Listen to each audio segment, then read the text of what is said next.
রাত শেষ হয়ে ভোর নামে। পদ্মার বুকে হালকা কুয়াশা ভেসে ওঠে। সূর্যের প্রথম আলো ছুঁয়ে যায় এক শান্ত শহরকে।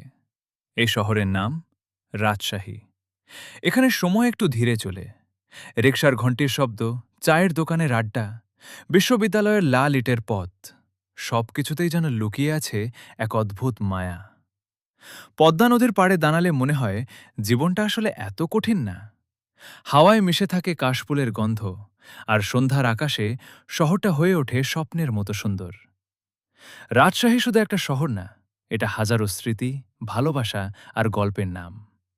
এখানে কেউ স্বপ্ন দেখতে শেখে, কেউ ভালোবাসতে শেখে, আর কেউ শিখে যায় নীরবতাও কত সুন্দর হতে পারে। রাত নামলে শহরের আলো জ্বলে ওঠে, আর পদ্মার জলে প্রতিফলিত হয় এক টুকরো শান্তি। এই শহর হয়তো পৃথিবীর সবচেয়ে ব্যস্ত শহর না, কিন্তু যারা একবার রাজশাহীকে ভালোবেসেছে তারা কখনো এই শহরকে ভুলতে পারেনি। কারণ রাজশাহী শুধু দেখা যায় না, অনুভব করা যায়।